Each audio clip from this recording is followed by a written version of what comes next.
ನಮಸ್ಕಾರ ಬಂಧುಗಳೇ, ನಮ್ಮನ್ನು ನಂಬಿರ್ತಕ್ಕಂಥ ಪ್ರಾಣಿಗಳಿಗೆ ಊಟ ಹಾಕೋಣ ಬನ್ನಿ. ತುಂಬ ಹೊಟ್ಟೆ ಹಸ್ಕೊಂಡಿದ್ದಾವೆ, ಬಂದಾಗಿಂದ ಕೇಳ್ತಾ ಇದ್ದಾವೆ ಊಟ ಹಾಕಿ. ಅವಕ್ಕೆ ಒಂದು ಸ್ವಲ್ಪ ಸಮಾಧಾನ ಮಾಡೋಣ. ಪ್ರಾಣಿಗಳೇ ಗುಣದಲ್ಲಿ ಮೇಲು, ಮಾನವನದಕ್ಕಿಂತ ಕೀಳು. ಈ ಹಾಡನ್ನ ಅಣ್ಣವ್ರು ಹಾಡಿದ್ದಾರೆ, ಖಂಡಿತ ಅದ್ಭುತವಾಗಿದೆ. ಪ್ರಾಣಿಗಳೇ ಗುಣದಲ್ಲಿ ಮೇಲು, ಮಾನವನದಕ್ಕಿಂತ ಕೀಳು. ಉಪಕಾರವ ಮಾಡಲಾರ, ಬದುಕಿದರೆ ಸೈರಿಸಲಾರ. ಉಪಕಾರ ಮಾಡಲಾರ, ಬದುಕಿದರೆ ಸೈರಿಸಲಾರ. ಸತ್ಯಕ್ಕೆ ಗೌರವವಿಲ್ಲ, ವಂಚನೆಗೆ ಪೂಜ್ಯತೆಯಲ್ಲ. ನೋಡ್ರಿ ಫ್ರೆಂಡ್ಸ್, ಕಂಜುಸ್ತಾನ ಮಾಡ್ತಾ ಇದ್ರೆ ಕಾಕದ್ರಾಗ ಹಾಕೊಂಡಿದ್ದಾರೆ ನೋಡ್ರಿ ಫ್ರೆಂಡ್ಸ್. ಕಂಜುಸ್ತಾನ ಅಲ್ಲ, ಎಲ್ಲರಿಗೂ ಹಂಚಿ ತಿನ್ಬೇಕು. ಮನುಷ್ಯನೇ ಆಗಿರಲಿ ಪ್ರಾಣಿ ಆಗಿರಲಿ ಹಂಚಿ ತಿನ್ನೋದು ಧರ್ಮ ಆಗಿದೆ. ಸಿಕ್ಕಿದ್ದಲ್ಲ ನನ್ನ ಒಬ್ಬನಿಗೆ ಸಾಕು, ನಂದೊಬ್ಬನೇ ಹೊಟ್ಟೆ ಅಂತ ಬದುಕೋದು ಅದು ಮನುಷ್ಯನ ಧರ್ಮ ಅಲ್ಲ. ಅದಕ್ಕೋಸ್ಕರ ಹಂಚಿ ತಿನ್ನೋ ಬುದ್ಧಿನ ಕಲ್ತ್ಕೋಬೇಕು ಎಲ್ಲರೂ ಕೂಡ. ಇದು ಸರ್ ರೆವಲ್ಯೂಷನ್ ಅಂದ್ರೆ ಏನ್ dialogue sir? You are the real star. ಇಷ್ಟು ದಿನ ಎಲ್ಲಿದ್ರಿ ಸರ್ ನೀವು? ನಾನು ಏನಾದ್ರೂ ಪಿಕ್ಚರ್ ಮಾಡಿದ್ರೆ ಆ ಪಿಕ್ಚರ್ ಹೀರೋ ನೀವೇ. ಖಂಡಿತ ಕೊಟ್ರೆ ಅದಕ್ಕಿಂತ ಭಾಗ್ಯ ಇನ್ನೇನೂ ಇಲ್ಲ ಸರ್.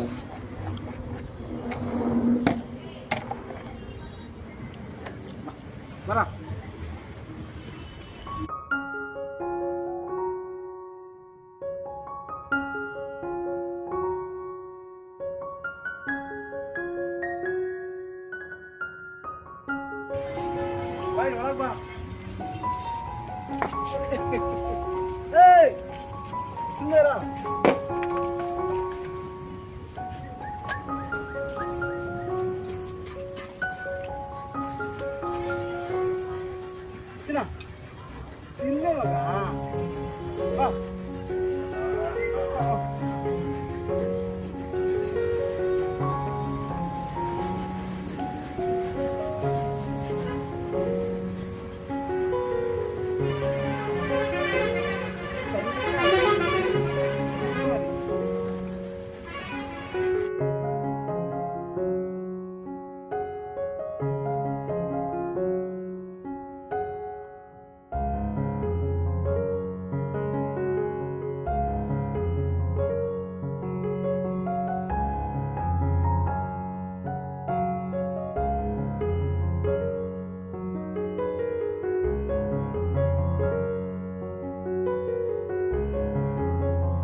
ಗುಣದಲ್ಲೇ ನೀ ಉಪಕಾರಿ, ಮಾನವನಿಗೆ ನೀ ಸಹಕಾರಿ.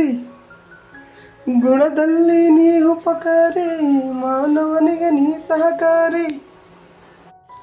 ಕಸವನ್ನೇ ತಿಂದರೆ ಕೊನೆಗೆ ಹಾಲನ್ನೇ ನೀಡುವೆ ನಮಗೆ.